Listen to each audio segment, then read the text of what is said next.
Halo everyone, perkenalkan nama saya Apriliani Kasidi, saya dari Universitas Pancasakti Bekasi, program pendidikan bahasa Inggris semester 2, NIM saya 188205026. Di sini saya ingin memenuhi tugas ujian akhir semester saya, yaitu mata kuliah reading yang diampu oleh dosen Miss Iswandini. Materinya adalah making inference. How do you make an inference? An inference is a kind of guess. When you read a passage, you get information from it. Then you can make an inference guess about other information and ideas that are not in the passage. When do you make inference? In everyday life, you often make inference. Example, a friend from Chicago is supposed to arrive by plane this afternoon. You hear that there are terrible snowstorms in Chicago. You make an inference from this.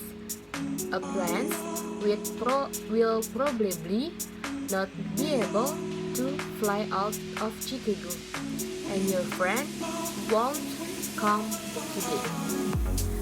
Example 2, you read an article in the newspaper about tourism in Turkey. It says that the number of foreign visitors has increased greatly. You make an inference from this. Turkey may be a good place to look for a job in the tourist industry. Readers also make inference. 1. They may need to infer the general meaning of the new words. Di exercise-nya, read the passage of Green Gables by L.M. Montgomery. Make inference to answer the question. More than one answer may be possible. When Annie woke up the next morning, she left happy. She jumps out of the bed and ran to the windows. It was a beautiful morning. The sun shone and the sky was blue. Annie opened the window. Outside, there was a fruit tree with beautiful flowers. Annie could see many other trees and flowers and a small river too. This is a wonderful place, she thought. Then suddenly, she remembered she felt very sad again. But I can't stay here, she thought. They don't want me because I'm not a boy. Marilla came into the room. Good morning, Annie, he said. Breakfast is waiting. Wash your face and put on your clothes. I am feeling very hungry, Annie said. I can never be sad in the mornings. I love mornings. After breakfast, Annie washed the plates and cups. Marilla watched careful, but Annie did the job well. This afternoon, I am going to drive to right sand. Marilla said, you'll come with me, Annie, and we'll talk to Mrs. Spencer. Matthew didn't say anything, but he looks very sad. Later, he got the horse and buggy ready for Marilla. Marilla drove and Annie sat next to her. Is it a long way to Wild Sand? asked Annie. About 8 kilometers, answers Marilla. I know you feel like to talk, Annie, so tell me your story. It isn't very interesting, I said Annie. I was born in Bolingbroke in Nova Scotia. and I was 11 last March. My parents were teachers, but they died when I was a baby. So the cleaner, Mrs. Thomas, and her husband took me into their house. Mr. Thomas had 4 children. I helped her with them, but then Mr. Thomas did an incident. Mr. Thomas and the children went to Mr. Thomas' parents. They didn't want me.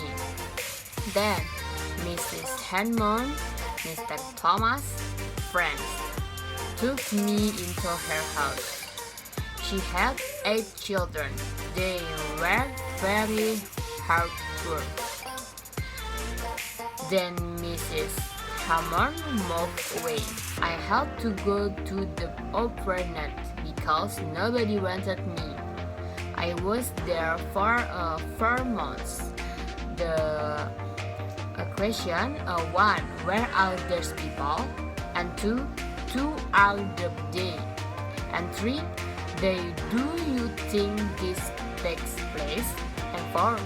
What is happening? 5. How do the people probably feel? And 6.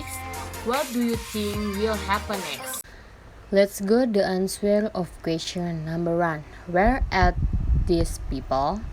The answer is at Marilla and Matthew Hearst. We can guess that this is Marilla and Matthew Hearst from the way they spoke or acted like a homeowner. When Marilla came into the room where Anne was sleeping and prepared breakfast for her, and Matthew would prepare buggy and horse at that place when Marilla wanted to go to wet sand. Number 2. Who are they? The answer is Anne, Marilla, and Matthew. Anne is an apprentice. We can infer that from Anne's dialogue when she told her story to Marilla.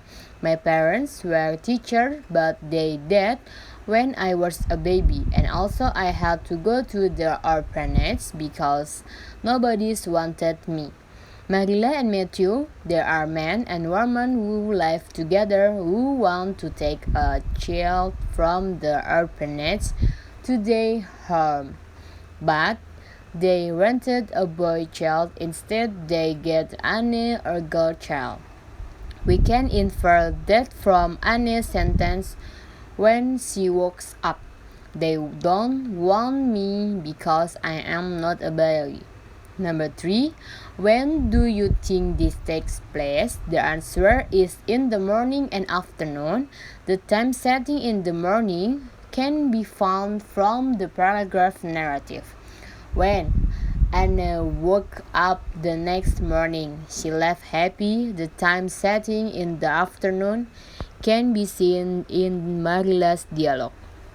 When she told Anne that this afternoon I am going to drive to wet sand. Number 4. What is happening? The answer is we can infer that Marilla and Matthew asked for Mr. Spencer's help to take a child from the orphanage, but they get the wrong child. They get a girl child, Anne, instead a boy child like they wanted. We can see that from the why Marilla decided to go to Mr. Spencer's house after getting Anna. Number 5. The question, how do the people probably feel? The answer is Anna, happy for a moment in a new place, but sad again when remembering that Marilla and Matthew didn't want her. Matthew and Marilla confused because of getting the wrong child and pity for Anna. Now, the last question, what do you think will happen next? The answer is judging from the look on Matthew's face. That look said when her prepare horse and buggy for Marilla to go to What sent Mr. Spencer's house, we can guess that it is look at Anna will stay with Marilla and Matthew at their house. Thank you everyone.